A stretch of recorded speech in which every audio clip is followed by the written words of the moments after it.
back to school for special education teachers and parents can look very different than maybe back to school for other families. You have lists of things to do, like everybody else, and then you have lists on top of lists on top of lists of things that need to get done because of all of the things that are involved in the IEP process. So, I want to focus on something very specific today to help you look at back to school season as an opportunity to create just an entirely different experience this school year. And instead of giving you an entire list of things to do, we're going to focus on one area, and that's assistive technology. This is an area that often gets overlooked inside of the IEP, or it's misunderstood. So let me walk you through a couple of things that you can do this back to school season to help you feel just confident that this year is going to be different.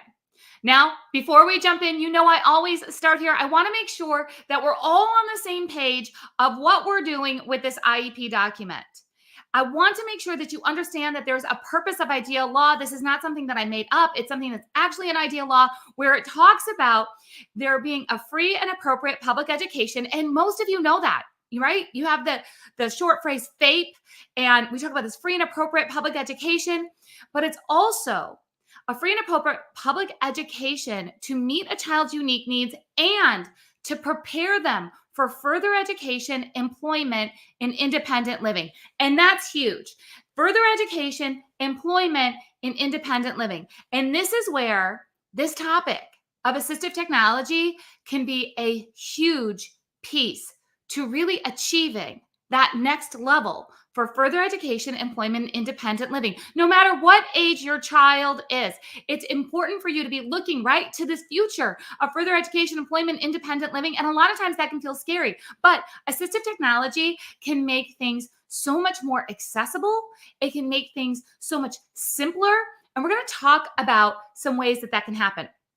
Let's go over the definition. Again, I love to pull the exact definitions for you from Ideal Law because I'm not a lawyer, so I don't give legal advice, but I have been helping parents, teachers, admins, and therapists fix IEPs for almost 30 years. That's what I do. I love to look at an IEP and figure out where have we missed some opportunities? How are we going to make sure that we're using everything that we can within this process, within this document to prepare a child for further education, employment, independent living? Now, inside of that document, that IEP for your child, for your students, right, there's this box and it's often not checked.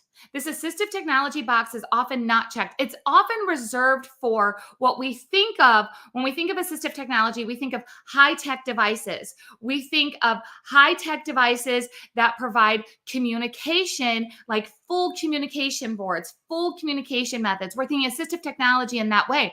But actually, assistive technology, let me just go ahead and read this for you. The term assistive technology device means any item, piece of equipment, or product system, whether acquired commercially off the shelf, modified, or customized, that is used to increase, maintain, or improve functional capabilities of a child with a disability.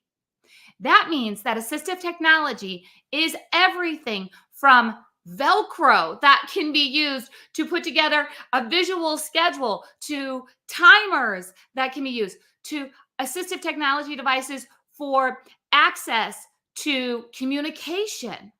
It's all different areas. So I want to encourage you to really understand what assistive technology means and how does it apply. And I want you to go look at that box on your child's IEP, or teachers, as you're writing IEPs, as you're looking at the IEPs, go look for that box. It's so often overlooked and it needs to be checked. Yes. A couple of reasons why, but one of the big reasons that we need this box checked, yes, if a child is using assistive technology, high tech or low tech, is because it then becomes an accountable piece of the IEP that moves with the child from year to year.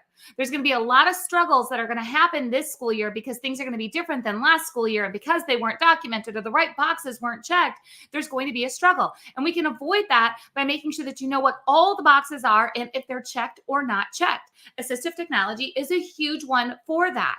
So go ahead and just put this on your list of things to do. Now, I told you, I'm not going to give you a list upon a list upon a list. Okay. This is your one thing to do.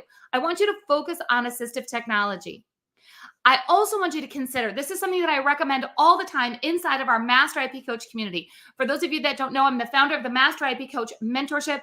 This is where I help parents, teachers, admins, and therapists become Master IEP coaches. As a Master IEP coach, you can focus on helping your own IEP table, or you can learn how to become the expert and help others through the IEP process too. Becoming a Master IEP coach means that you become an idea bringer, solution finder, and team builder at the IEP table, and you bring solutions like what we're talking today about looking at all of the boxes like assistive technology and making recommendations for things like holistic AT solutions that support the end goals of being prepared for further education, employment, and independent living. So many times when we start looking at assistive technology, we end up juggling so many different devices because we're trying to accomplish so many different things. It's kind of like having too many apps on your phone, and then eventually you're like, I'm not even using all of these. I thought they'd be great. It's not working. I need to delete some of these.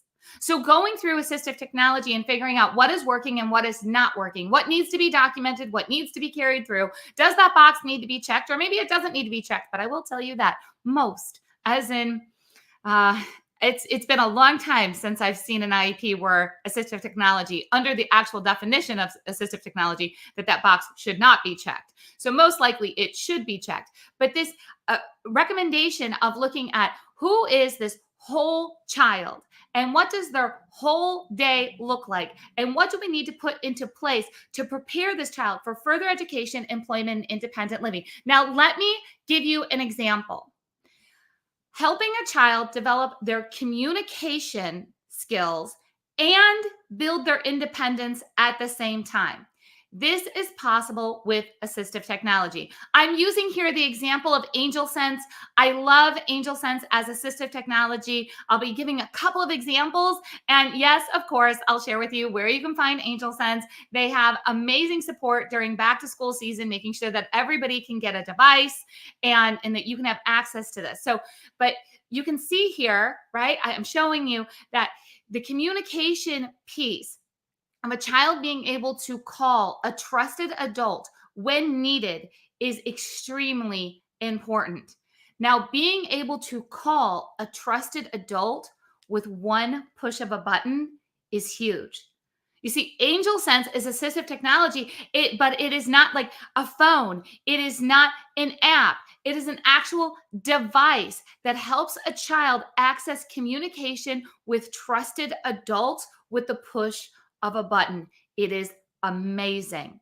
Now, that being said, it also can be used to create independence because this device is then with the child and they know that they can communicate with trusted adults. Trusted adults can then also look where the child is at and be connected to them and get to know where are they going. And this absolutely allows a child to build their independence. How many of you are scared to give your child or your students more independence because it's hard to be able to know that they're going to be safe, that they can reach you if needed, that they're going to know what to do in an emergency, right? There's a lot of things that comes with communication and independence that assistive technology could be helping. And yes, this is a factor at school. Many times people separate this and they're like, well, that's a home issue, not a school issue. It is absolutely covered under this umbrella of further education, employment, independent living is increasing a child's communication and independence. So finding assistive technology, finding a device that's going to be able to do that is extremely important. It also, this device, remember we talked about holistic, we talked about looking at the whole child.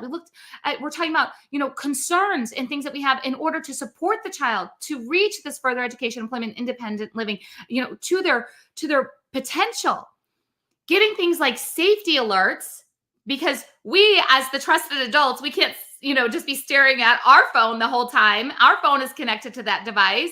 We can't be staring at that. So getting alerts, so very important. Or knowing the history, knowing the history of what happened all day. What happened all day? Where did you go? Where did you go on the school campus? Just knowing, if the bus is late, knowing what is going on is so very important. So, looking at assistive technology for safety and for history, again, so we can build this independence, so we can help give children some autonomy and they're able to grow and develop with the confidence is so important. Assistive technology can do that on so many different levels. Now, I want to make sure that as we're talking about assistive technology, a lot of times it's adults making decisions for children about what is going to happen or what device is going to be used. It's really important that we look at devices and we look at opportunities that are accessible and comfortable for the child. I have seen many times that assistive technology evaluations are done and devices are chosen, and it's not always the device that the child prefers. And that often shuts down the ability to use the assistive technology to its fullest capability. Again, that's just another reason that I love Angel Sense. They have all these different ways to use their device. Whether your child is, all excited to put it in their pocket and they know that they can reach you with a push of a button, or if you need to have it kind of hidden in their clothing, or how about a watch and a watch that they can't take off, but the watch goes on by a trusted adult. This is so very important that the child is involved or that it's comfortable for this assistive technology device to be used throughout the day, no matter what kind of devices you're looking at. That wide range of assistive technology that I talked about, everything from low-tech visual schedules, again, to visual timers, to devices like Angel Sense that can absolutely help increase this communication and independence. We need to be taking into consideration the child's preferences, where they're at now, and how are they going to grow into using the full capabilities of an assistive technology device, because it does take a long time sometimes for this learning curve, right? It can take a while to get into a routine. So we want to make sure that we're making a great choice when it comes to assistive technology. Now, if you're excited just about this example that I gave you with Angel Sense, just want to encourage you, go over to angelsense.com. They have back to school promotions going on where you can get a free device when you sign up for their service. Here's what I love about them also is that Angel Sense provides customer support for families by families who use Angel Sense. So that's so very important. And here's another one. They know about IEPs. They absolutely know how to coordinate with schools. So if you heard any of this, and this happens a lot with assistive technology devices, and this could be anything from talking about smartwatches or smartphones or communication devices or whatever this assistive technology kind of path that you're going down. A lot of times it's like, how does this work between home and school, and who's responsible, and how do we make this where the child has access to their device, but it's meeting the criteria of what is appropriate during the school day.